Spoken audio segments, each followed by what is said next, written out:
श्री शिवाय नमस्तुभ्यम, हर हर महादेव, जय महाकाल, जय माता रानी। कैसे हैं आप सभी लोग? देखिए, आप सभी को पता है कि आषाढ़ मास के गुप्त नवरात्रों के बहुत ही विशेष दिन चल रहे हैं और अब आ गई है गुप्त नवरात्रि के बीच में पड़ने वाला गुरुवार का दिन। ये जो गुप्त नवरात्रि का गुरुवार का दिन होता है ना, इस दिन आपकी बड़ी से बड़ी कामनाएं पूरी होती है, बड़ी से बड़ी इच्छा पूरी होती है।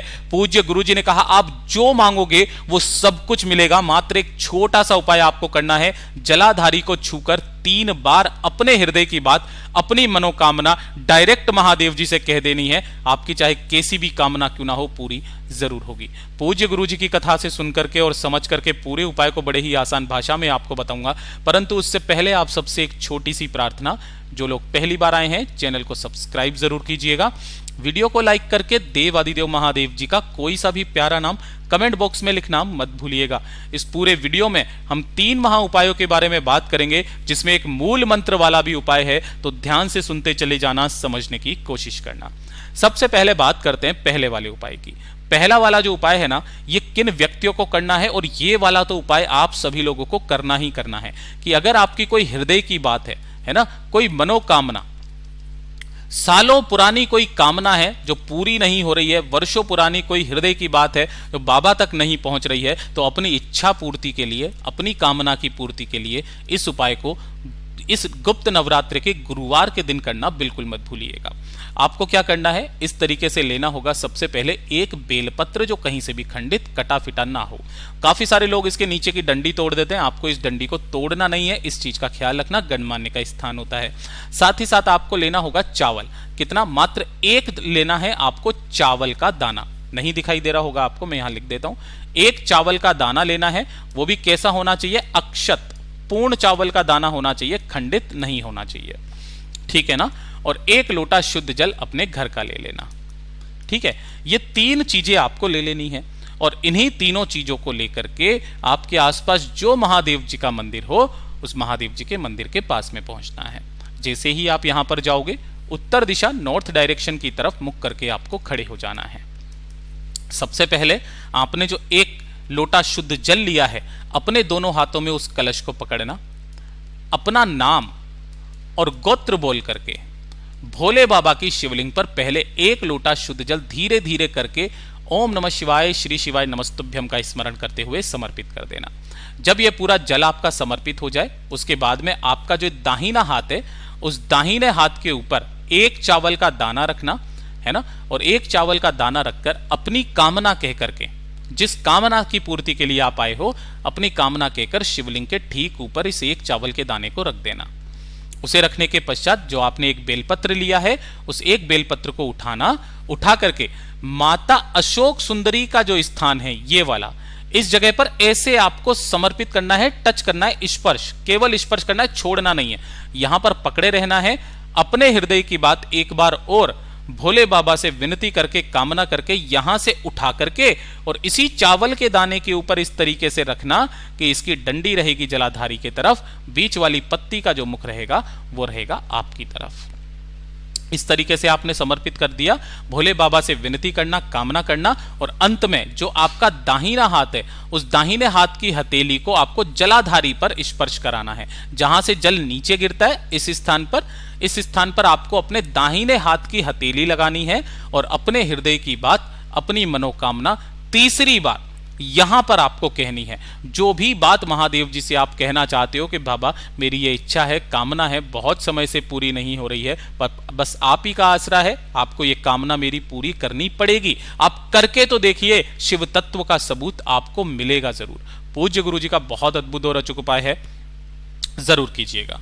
बात करते हैं दूसरे वाले उपाय की, और ये जो दूसरा वाला उपाय है ना, ये होगा आपकी धन की सारी समस्याओं को खत्म करने के लिए। घर में पैसा नहीं आ रहा हो, कोई व्यापार आपने चला करके रखा है, व्यापार ठप होने की कंडीशन पर आ गया है, अनावश्यक खर्चे आपके परिवार में बहुत ज्यादा हो रहे हैं, पैसा बिल्कुल बच ही नहीं रहा है, यहां तक बोला कि कर्ज तक लेने की अगर नौबत आ चुकी है, किराया तक देने के पैसे नहीं है, सब कुछ करके थक चुके हो, हार चुके हो, एक छोटा सा उपाय इस गुप्त नवरात्रि के गुरुवार के दिन कर लीजिएगा।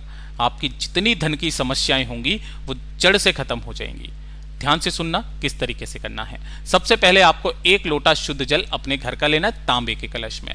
इसी के साथ में आपको लेनी होगी हल्दी। अब यहां पर जो आपको हल्दी लेनी है वो लेनी है हल्दी की गांठ। क्या करना है? हल्दी की गांठ। कितनी? मात्र 1 आपको हल्दी की गांठ ले लेनी है। इसी के साथ में गिन करके आपको लेने होंगे 5 कमल गट्टे। बहुत इजीली आपको मिल जाएंगे, किसी भी पूजा पाठ वाली शॉप पर आपको 5 कमल गट्टे आपको ले लेने हैं, जो माता लक्ष्मी जी को बहुत ज्यादा पसंद है। और गुप्त नवरात्रि में जो सबसे इंपॉर्टेंट है वो है ये घंटी नुमा फूल, जो कि गुड़हल का फूल होता है। बहुत इजीली आपको मिलेगा। एक ये जो लाल रंग का फूल होता है, पूज्य गुरुजी ने कहा अगर आपको ये फूल नहीं मिलता तो कोई सा भी लाल फूल आपको लेना है, ठीक है ना। इस तरीके से लाल फूल लेना, और अगर हो सके तो जो 1 रुपए का सिक्का, 2 का, 5 का, 10 का जो सिक्का हो लक्ष्मी के तौर पर वो ले लेना। जो आपने ये 4 चीजें ली है, थोड़ी सी हल्दी की 1 गांठ, ठीक है, इसी के साथ में 5 कमल गट्टे, मैं यहां लिखता भी जाता हूं ताकि आप भूल ना जाओ, 1 सिक्का जो भी आपने लिया है वो, और चौथे नंबर की जो चीज 1 लाल फूल, ठीक है, इसी वाले कलश के अंदर आपको डाल लेना है। और इसे लेकर के गुरुवार के दिन पहुंच जाना आपके आसपास जो भी भगवान श्री हरि नारायण विष्णु जी के स्वरूप का मंदिर हो, चाहे राधा कृष्णा जी का मंदिर हो, चाहे आपके लड्डू गोपाल जी का मंदिर हो, चाहे कोई सा भी स्वरूप हो, विष्णु जी का ही मंदिर हो, राम जी का मंदिर हो, जो भगवान श्री हरि नारायण विष्णु जी का मंदिर हो, वहां जाना, उस कलश को उनकी चौखट पर सामने रखना, ठीक है।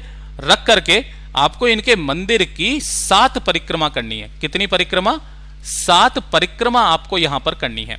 जब भी आप मंदिर के पीछे जाओगे तो मंदिर के पीछे खड़े होकर के आपको ओम नमः शिवाय मंत्र का स्मरण करना है और फिर से वापस सामने आना है। इसी तरीके से फिर से वापस जाओगे, पीछे जाकर के ओम नमः शिवाय मंत्र का स्मरण करोगे मंदिर के पीछे, और फिर वापस सामने आना है। ऐसे करके आपको 7 परिक्रमा करनी है।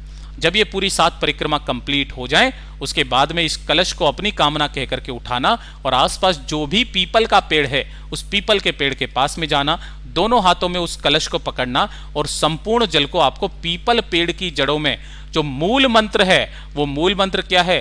ओम ह्रीम ओम हरिणाक्षाय हरिणाक्षाय नमः शिवाय, ठीक है।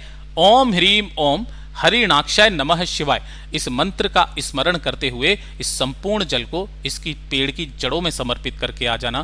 पूज्य गुरुजी ने कहा आपके घर में, आपके जीवन में कभी भी धन की कमी नहीं होगी महाराज, इतना अचूक उपाय है ये। पूज्य गुरुजी का बहुत अद्भुत और अचूक उपाय है, जरूर कीजिएगा।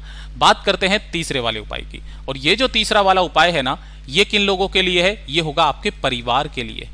अगर आपके परिवार में संपदा की कमी आ रखी है, परिवार का वैभव नहीं बढ़ रहा, परिवार की सत्ता में कमी आ रखी है, परिवार में सुख शांति समृद्धि बिल्कुल भी नहीं है, धन की आवक सी रुक गई है, लोगों के बीच में प्रेम नहीं है, परिवार की उन्नति नहीं हो रही है, तरक्की नहीं हो रही है, तो अपने परिवार के मान सम्मान में वृद्धि, सत्ता को बढ़ाने के लिए इस गुप्त नवरात्रि के अंदर गुरुवार के दिन इस उपाय को करना बिल्कुल मत भूलिएगा।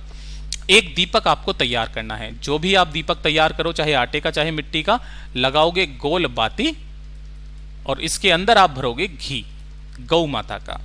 1 लोटा शुद्ध जल आपको लेना है अपने घर के तांबे के कलश में, ठीक है, अपने घर का जल।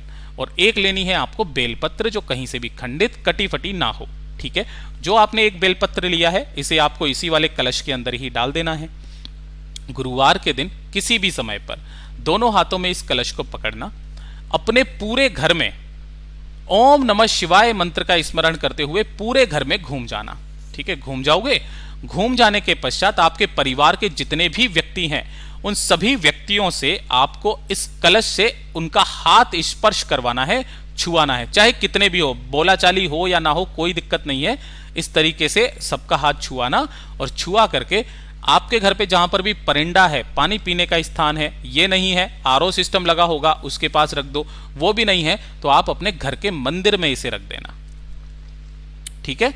इस कलश को आपको अपने घर के मंदिर में रख देना है, और जो आपने एक दीपक तैयार किया है उस दीपक को इसी के सम्मुख में जला देना है। जब तक ये दीपक जल रहा है तब तक कुछ नहीं करना। जैसे ये दीपक बुझ जाए, पूरा हो जाए, ठंडा हो जाए, इस कलश को यहां से उठाना, चाहे उसके दूसरे दिन चले जाओ कोई दिक्कत नहीं है। इस कलश को यहां से उठाना और किसी भी पीपल के पेड़ की जड़ों के पास में जाकर के और उस संपूर्ण जल को अपनी घर की सुख शांति समृद्धि की कामना कह करके इस पेड़ की जड़ों में समर्पित कर देना। पूज्य गुरुजी ने कहा एक बार करके तो देखिएगा, आपके परिवार में 24 घंटे के अंदर अंदर आपको सुख शांति समृद्धि अनुभव होने लगेगी। ये शिव तत्व है। पूज्य गुरुजी के सभी उपाय बहुत ही ज्यादा खास और अद्भुत है, जरूर कीजिएगा। वीडियो पसंद आए तो लाइक जरूर करना, चैनल को सब्सक्राइब जरूर कीजिएगा।